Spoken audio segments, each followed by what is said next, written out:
الحمد للہ رب العالمین والصلاة والسلام علی سید الانبیاء والمرسلین اما بعد فاعوذ باللہ من الشیطان الرجیم بسم اللہ الرحمن الرحیم۔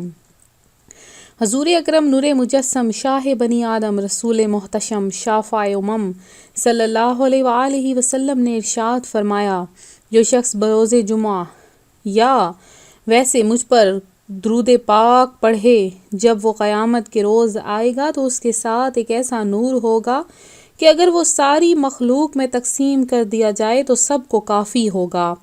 تو آج روحانی وظائف چینل آپ کے لیے لایا ہے دعائیں قبول ہونے کا ایک بہت ہی با اثر نسخہ، اور آپ کو آج میں بتاؤں گی کہ نبی پاک علیہ الصلوۃ والسلام کیا فرماتے ہیں کہ آخر دعا قبول کیوں نہیں ہوتی اور دعا مانگنے کا صحیح طریقہ کیا ہے۔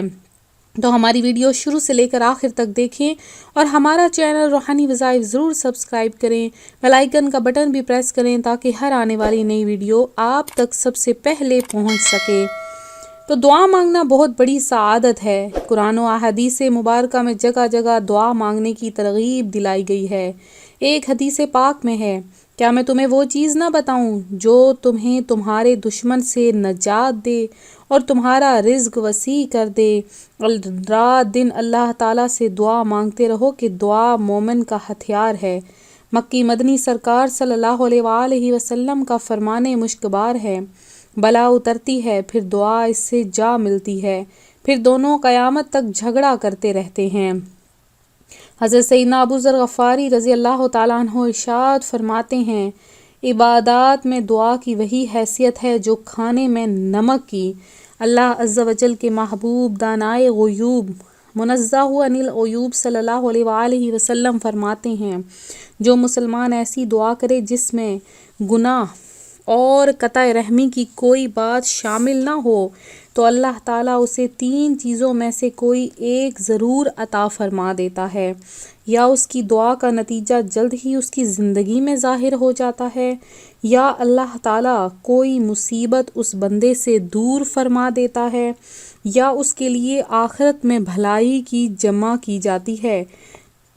ایک اور روایت میں ہے کہ بندہ جب آخرت میں اپنی دعاؤں کا ثواب دیکھے گا تو دنیا میں مستجاب یعنی مقبول نہ ہوئی تھی تو تمنا کرے گا کہ کاش میری کوئی بھی دعا قبول نہ ہوئی ہوتی۔ تو میری بہنوں اور بھائیوں، دیکھا آپ نے، دعا رائگاں تو نہیں جاتی۔ اس کا دنیا میں اگر اثر ظاہر نہ بھی ہو تو آخرت میں اجر و ثواب مل ہی جاتا ہے، لہٰذا دعا میں سستی کرنا مناسب نہیں۔ پہلا فائدہ یہ ہے دعا مانگنے کا کہ اللہ عز و جل کے حکم کی پیروی ہوتی ہے۔ اس کا حکم ہے کہ مجھ سے دعا مانگا کرو، جیسا کہ قرآن پاک میں ارشاد ہے، ادعونی استجب لکم۔ ترجمہ کنز الایمان ہے، مجھ سے دعا کرو میں قبول کروں گا۔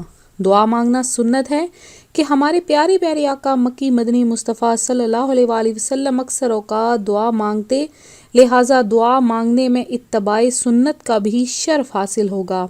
دعا مانگنے میں اطاعت رسول صلی اللہ علیہ وآلہ وسلم بھی ہے کہ آپ صلی اللہ علیہ وآلہ وسلم دعا کی اپنے غلاموں کو تاکید فرمایا کرتے۔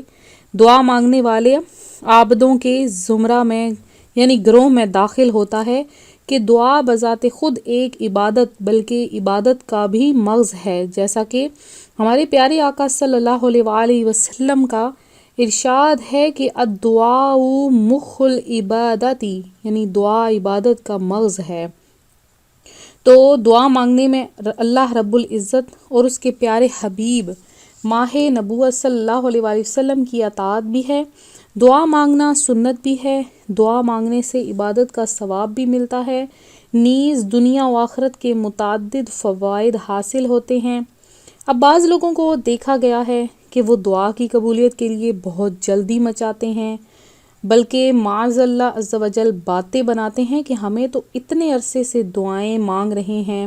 جیسے کہ اب بعض آپ لوگ اس چینل پہ روحانی وظائف پہ وظائف کرتے ہو، آپ دعائیں کرتے ہو، آپ کا وہ وظیفہ پر اثر نہیں ہوتا، دعائیں قبول نہیں ہوتی، آپ لوگ جلدی مچا رہے ہوتے ہو، تو بزرگوں سے بھی دعائیں کرواتے رہے ہیں، کہتے ہیں کہ ہم لوگ دعائیں کرواتے رہے ہیں، کوئی پیر فقیر بھی نہیں چھوڑا یہ وظائف پڑھتے رہے، وہ اوراد پڑھتے رہے، فلاں فلاں مزار پر گئے، مگر اللہ عز و جل ہماری حاجت پوری نہیں کرتا، بلکہ بعض تو یہ بھی کہتے سنے جاتے ہیں کہ نہ جانے ایسا کون سا گناہ ہو گیا ہے جس کی ہمیں سزا مل رہی ہے۔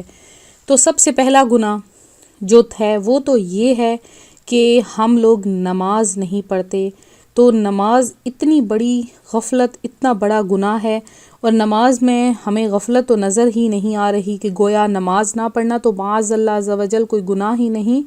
تو اپنے مختصر سے وجود پر نظر ڈالیں اور اپنے گناہوں کے بارے میں سوچیں کہ ہماری دعا کیوں نہیں قبول ہوتی، آخر کیا وجہ ہے۔ تو نماز ہم لوگ پڑھتے ہیں، نماز نہیں پڑھتے بلکہ زبردست گناہ ہے، بہت بڑا۔ پھر جھوٹ، غیبت، چغلی، وعدہ خلافی، بدگمانی کرتے ہیں، بد نگاہی کرتے ہیں، والدین کی نافرمانی، گالی گلوچ، فلمیں، ڈرامے، گانے باجے وغیرہ وغیرہ، نہ جانے کتنے گناہ کیے جاتے ہیں۔ تو یہ گناہ تو ہمیں نظر ہی نہیں آتے، اور زبان پر یہ الفاظ شکوہ کھیل رہے ہوتے ہیں کہ آخر ہم سے کون سی خطا ہو گئی ہے جس کی ہمیں یہ سزا مل رہی ہے۔ تو اللہ تبارک و تعالیٰ نے بہت سے احکامات جاری کیے ہیں، یہ سارے اسباب بھی ہوتے ہیں۔ بسا اوقات قبولیت دعا کی تاخیر میں کافی مصلحتیں بھی ہوتی ہیں جو ہماری سمجھ میں نہیں آتی۔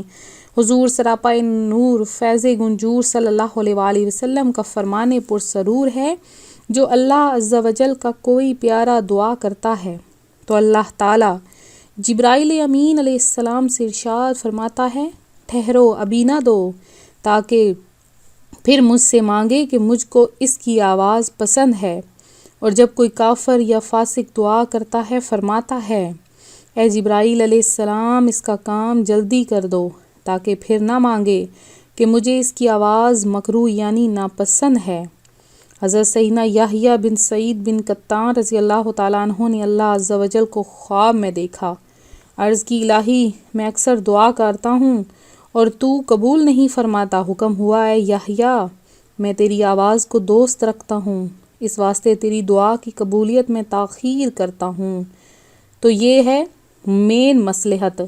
تو دعا کے آداب میں یہ بھی ہے کہ دعا کے قبول ہونے میں جلدی نہ کریں۔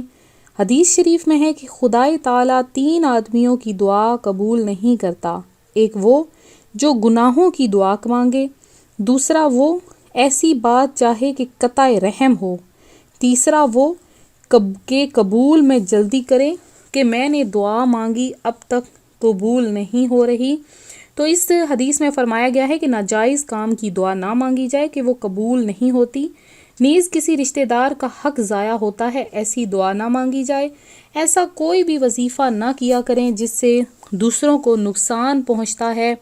اکثر آپ لوگ یوٹیوب پہ ایسے وظائف دیکھتے ہوں گے جس سے لوگوں کو نقصان پہنچانے کے، کالا جادو وغیرہ کرنے کے ایسے وظائف ہوتے ہیں، تو آپ لوگ ایسے وظائف اگنور کر دیا کریں کہ یہ ابلیس لائن کی طرف سے ہوتے ہیں، آپ لوگ ایسے کوئی وظائف نہ کیا کریں۔ وہ وظائف ہمیشہ کیا کریں جو قرآن و سنت سے وظائف بیان کیے جاتے ہیں، وہ وظائف کیا کریں کہ ایسے وظائف ہی قبول ہوتے ہیں۔ تو حضرت سیدنا مولانا نقی علی خان رحمۃ اللہ علیہ فرماتے ہیں، عزیز تیرا پروردگار فرماتا ہے، اجیب دعوت الداعی اذا دعانی، کہ میں دعا مانگنے والوں کی دعا قبول فرماتا ہوں کہ جب وہ مجھ سے مانگے۔ اور اللہ تبارک و تعالیٰ کا یہ بھی فرمان ہے، پارہ جو ہے وہ سورہ مومن کی آیت نمبر 60 میں ہے کہ مجھ سے دعا مانگو میں قبول فرماؤں گا۔ تو آپ لوگ اللہ تبارک و تعالیٰ سے گڑ گڑا کر دعا مانگا کرو، اس کے پیارے پیارے نام لے کر دعا مانگا کرو۔ جو بندہ ہر روز کم از کم 20 بار دعا کرنا واجب ہے، تو الحمدللہ نمازیوں کا یہ واجب نماز میں سورہ فاتحہ سے ادا ہو جاتا ہے کہ اہدنا الصراط المستقیم، ہم کو سیدھا راستہ پہ چلا بھی دعا، اور الحمدللہ رب العالمین سب خوبیاں اللہ کو جو مالک سارے جہان والوں کا کہنا بھی دعا ہے۔ تو گناہ کی دعا نہ کرے، کسی مسلمان کو یہ بد دعا نہ دے کہ تو کافر ہو جائے، کسی مسلمان پر لعنت نہ کرے، رنج و مصیبت سے گھبرا کر اپنے مرنے کی دعا نہ کرے۔ اس کے علاوہ اچھی دعائیں کرنی چاہیے، ہمیشہ گڑ گڑا کر، اپنی ہتھیلیوں کو بلند کر کے، نظروں کو جھکا کر اور نہایت عقیدت کے ساتھ دعا مانگی گئی کبھی بھی رد نہیں جاتی، ہمیشہ اللہ تبارک و تعالی وہ دعا قبول فرماتا ہے۔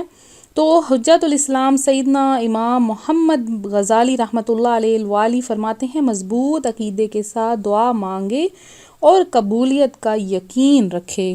تو میں امید کرتی ہوں میری آج کی ویڈیو آپ کو پسند آئی ہوگی۔ اسی طرح سے مزید ویڈیوز حاصل کرنے کے لیے ہمارا چینل روحانی وظائف کو ضرور سبسکرائب کر لیں، بیل آئیکن کا بٹن بھی پریس کر لیں تاکہ ہر آنے والی نئی ویڈیو آپ تک بآسانی پہنچ سکے۔ تو آپ لوگ اگر صدقہ جاریہ حاصل کرنا چاہتے ہیں، ایسا صدقہ جو جاری رہتا ہے، تو آپ لوگ بھی ان میں شامل ہونا چاہتے ہیں تو اس ویڈیو کو ضرور شیئر کریں تاکہ پریشان حال لوگ اس سے فائدہ اٹھا سکیں۔ تو ملتے ہیں اپنے اگلے وظیفے کے ساتھ، اپنی دعا میں یاد رکھیے گا، اپنا خیال رکھیے گا، فی امان اللہ۔